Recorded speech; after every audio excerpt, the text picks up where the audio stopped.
چھت اور کریٹوں کے درمیانی خلا سے گزر کر میں پک اپ سے باہر آ گیا۔ زری گل نے میری تقلید کی۔ ڈرائیور عنایت پہلے ہی باہر کھڑا تھا۔ ڈرائیور عنایت نہتا تھا، یعنی لڑائی کی نوبت آتی تو وہ صرف 10 لڑائی میں کام آ سکتا تھا۔ میں نے زری گل کو ہدایت کی کہ وہ پوزیشن لے کر بالکل تیار کھڑا رہے۔ میں خود جھک کر چلتا ہوا 15-20 قدم آگے آ گیا۔ مجھے شاخوں کے درمیان سے دونوں گاڑیاں دکھائی دینے لگیں۔ وہ ایک چھوٹے سے ٹیلے کے دامن میں منہ جوڑے کھڑی تھیں اور ان کے گرد شلوار قمیضوں والے کم از کم 5 مسلح افراد نظر آ رہے تھے۔ یقیناً کچھ افراد ابھی بھی گاڑیوں میں ہوں گے، اور پھر میری یہ غلط فہمی بھی دور ہو گئی کہ وہ صرف 2 گاڑیاں ہیں۔ میرے دیکھتے ہی دیکھتے بڑے ٹیلے کے عقب سے ایک گاڑی اور برآمد ہوئی۔ یہ جیپ تھی اور تیزی سے اچھلتی کودتی موقع کی طرف بڑھ رہی تھی۔ جیپ کو اپنی طرف آتے دیکھ کر گاڑیوں سے باہر کھڑے افراد پھر گاڑیوں میں سوار ہو گئے۔ تینوں گاڑیوں کے سواروں میں 2-3 منٹ تبادلہ خیال ہوا، پھر جیسے وہ اس نتیجے پر پہنچ گئے کہ ان کا شکار بائیں کنارے کے گھنے درختوں میں ہے۔ انہوں نے گاڑیوں میں قریباً 50 گز کا فاصلہ رکھا اور سست روی سے درختوں کی طرف بڑھنے لگے۔ وہ واضح طور پر ہچکچا رہے تھے۔ یہ تو وہ جان ہی چکے تھے کہ ہم غیر مسلح نہیں ہیں۔ ہماری ٹھیک تعداد کا بھی انہیں علم نہیں تھا۔ اس کے علاوہ یہ بھی نہیں جانتے تھے کہ خود کو گھیرے میں پا کر ہم ان پر کیا دے ماریں گے۔ یہ علاقہ غیر تھا۔ یہاں خود کا رائفل تو بچہ لٹکائے پھرتا تھا۔ لڑائیوں میں دستی بم، راکٹ لانچر، زبوق اور مارٹر تک استعمال ہوتی تھی۔ اگر ہم پک اپ میں سے مارٹر توپ کا گولہ نکال کر ان پر دھائیں شروع کر دیتے تو یہ کوئی ایسی غیر معمولی بات نہیں تھی۔ یہی بے معنی خدشات تھے جو الف خان اور اس کے ساتھیوں کو حد درجہ محتاط کیے ہوئے تھے۔ بہرطور ہمارے دشمنوں کی غلط فہمی ہمیں زیادہ دیر بچا نہیں سکتی تھی۔ اگر ہمیں بچنا تھا تو خدا کی مدد اور اپنی ہمت و کوشش سے۔ میں نے سوالیہ نظروں سے زری گل کی طرف دیکھا۔ وہ پریشان تھا۔ مجھے اس کا قد کچھ اور بھی سکڑا ہوا نظر آیا۔ عنایت محمد بھی دھواں دھار ڈرائیونگ کے بعد اب خشک لبوں پر زبان پھیر رہا تھا۔ اچانک میرے ذہن میں ایک بات آئی۔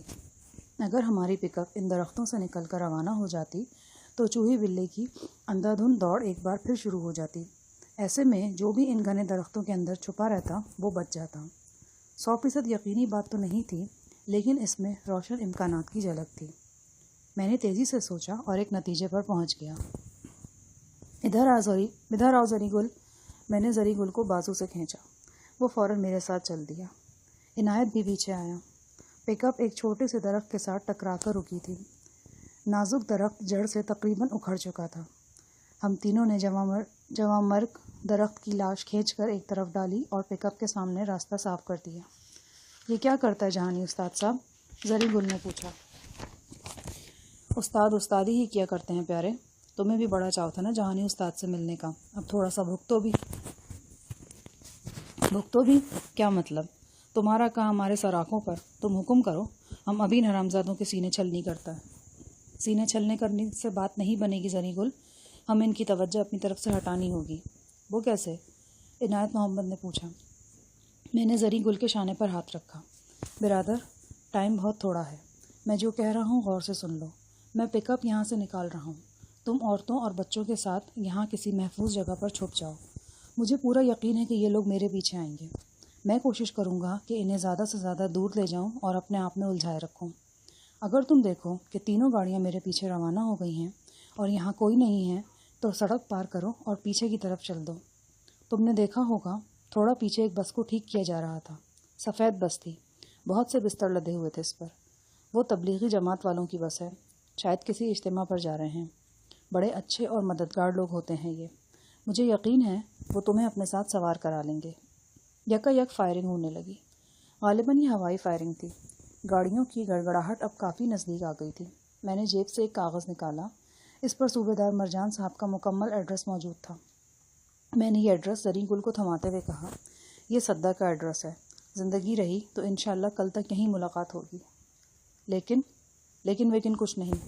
میں نے اس کی بات کاٹی۔ سدا یا پھر ٹل، تم ان دونوں قصبوں میں سے کسی بھی جگہ چلے جانا، میں تمہیں ڈھونڈ لوں گا۔ پھر میں نے نبیلہ اور نجو کو باہر آنے کا اشارہ کیا۔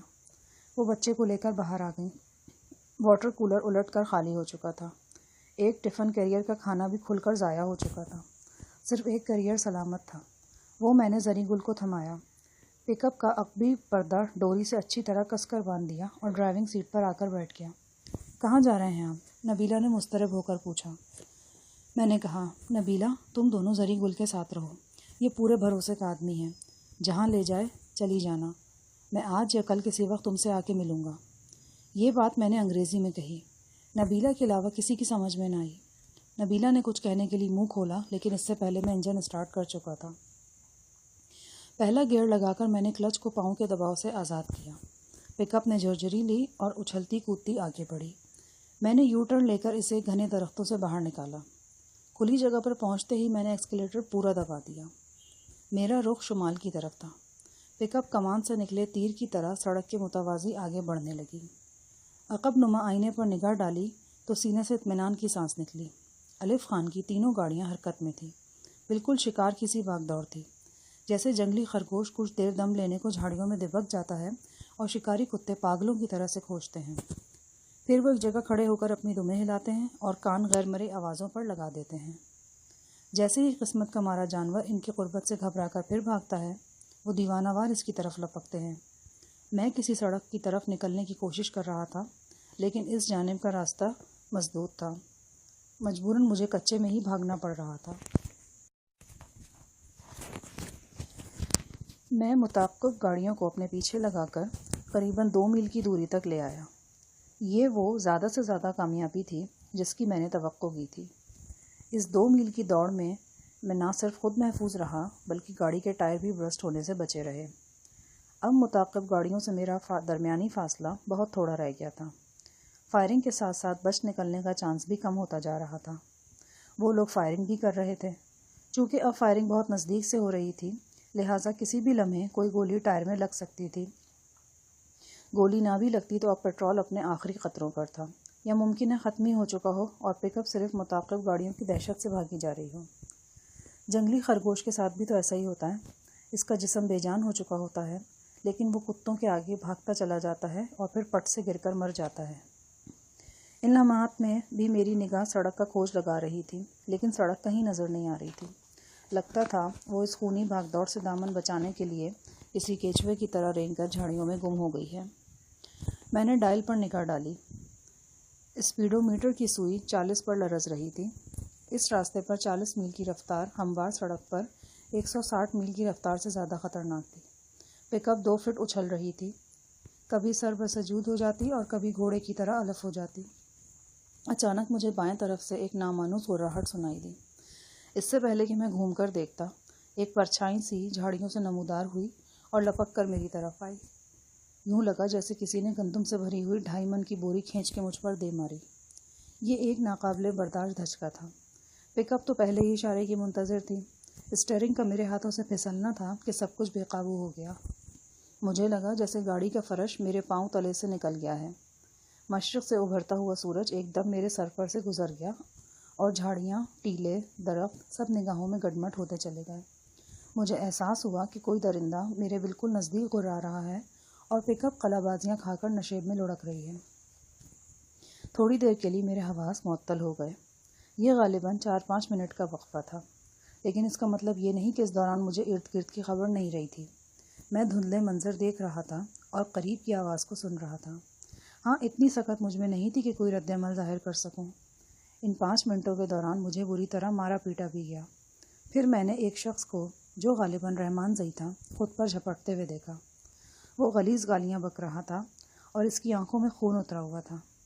اس کے ایک ہاتھ میں استرا تھا اور وہ چیخ چیخ کر کہہ رہا تھا، ہم اسی استرے سے تیرا گلا کاٹے گا۔ پھر ایک لمبے تڑنگے شخص نے اسے سنبھال لیا۔ وہ اسے پشتو میں سمجھا رہا تھا، جیسے کہہ رہا ہو، نہیں، ابھی نہیں، ابھی ذرا ٹھہر جاؤ۔ دھیرے دھیرے میرے ذہن پر چھایا ہوا غبار چھٹنے لگا۔ آنکھوں میں روشنی اور کانوں میں سماعت اپنی اصل صورت میں لوٹنے لگی۔ میں نے پلکوں کو پوری طرح اٹھا کر اپنے سامنے کا منظر دیکھا۔ میں قریباً 8 افراد کے نرغے میں تھا۔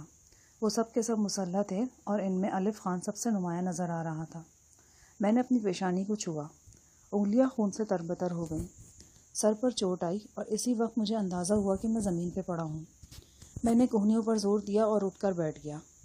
پک اپ مجھ سے کوئی 30 گز کے فاصلے پر الٹی پڑی تھی۔ ٹائر آسمان کی طرف تھے۔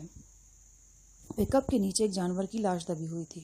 یہ جانور پہلی نگاہ میں مجھے عجیب الخلقت لگا، لیکن غور سے دیکھنے پر یہ اندازہ ہوا کہ وہ ایک بڑے سائز کا کتا ہے۔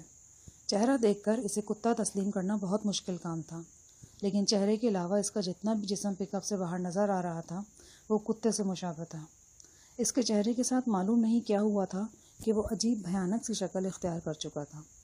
یقینی بات تھی کہ اس جانور کے دخل در معقولات کے سبب میں پک اپ پر قابو نہیں رکھ سکا تھا اور نتیجے میں ٹوٹ پھوٹ کر مسمار شدہ حالت میں مسلح افراد کے قدموں میں پڑا تھا۔ یہ جانور پک اپ کی کھلی ہوئی کھڑکی کے راستے مجھ پر جھپٹا تھا اور سب کچھ تہہ و بالا کر گیا تھا۔ الف خان نے نیچے جھک کر میرے گال اپنے ایک ہاتھ میں دبائے اور بڑی بے رحم آواز میں بولا، میں پوچھتا ہوں کہاں ہیں باقی کے لوگ؟ میرے جواب دینے سے پہلے ہی اس نے ایک زوردار ٹھوکر میری پسلیوں میں رسید کی اور اپنے ایک پوٹوہاری ساتھی سے گرج کر کہنے لگا، لالے، مجھے لگتا ہے یہ کتا اپنی بہنوں اور ان کے یاروں کو درختوں میں ہی چھوڑا ہے، چلو گاڑیاں واپس موڑو ورنہ نکل جائیں گے وہ۔ الف خان کے الفاظ میرے سینے میں خنجر کی طرح لگے۔ مجھے اندازہ ہوا کہ میری بائیں آنکھ سوج چکی ہے اور نچلا ہونٹ بھی پھٹا ہوا ہے۔ ریوالور کہاں ہے؟ میں نے جیسے اپنے آپ سے سوال کیا۔ میرا ہاتھ خود بخود جیکٹ کی جیب پر آیا۔ جیب ہلکی ہو چکی تھی۔ معلوم نہیں ریوالور مار پیٹ کے دوران گر گیا تھا یا نکال لیا گیا تھا۔ میں نے اٹھنے کی کوشش کی تو الف خان نے کنپٹی پر زوردار ٹھوکر ماری۔ میں پھر اوندے منہ گرا۔ ذہن کے دھندلے آسمان پر ایک بار پھر تارے سے ناچنے لگے۔ ڈالو اس کو بھی گاڑی میں، الف خان نے مجھے پشتو میں کو سخت گالی دیتے ہوئے کہا۔ وہ اردو روانی سے بولتا تھا لیکن کہیں کہیں پشتو کے الفاظ استعمال کرتا تھا۔ دو ہٹے کٹے افراد نے مجھے اٹھا کر ڈنڈا ڈولی کیا اور نیلی پک اپ کے پاس پہنچ کر انہوں نے مجھے ایک دو بار جھلایا، پھر بڑی بے دردی سے گاڑی میں پٹک دیا۔ اسی وقت مجھے اندازہ ہوا کہ گاڑی میں پٹکا جانے والا میں اکیلا نہیں ہوں۔ میرے ساتھ خدا کی ایک اور کٹی پھٹی مخلوق بھی گاڑی کے فرش پر پڑی تھی۔ یہ وہی کتا تھا جسے چند منٹ پہلے میں نے پک اپ تلے دبا دیکھا تھا۔ یوں لگتا تھا اس کتے کی تھوتنی کے نزدیک کوئی کسی زہریلی چیز نے کاٹا ہے، جس کی وجہ سے اس کا منہ جو پہلے ہی بہت بڑا تھا سوج کر کپا ہو گیا تھا۔ لعاب دہن، خون اور مٹی میں لتھڑے ہوئے اس دہشتناک چہرے کو دیکھ کر کسی عفریت کا خیال آتا تھا۔ میں اس عفریت کے پہلو میں پڑا تھا۔ ہم دونوں کے زخموں سے رستا ہوا خون ایک دوسرے میں مکس ہو رہا تھا۔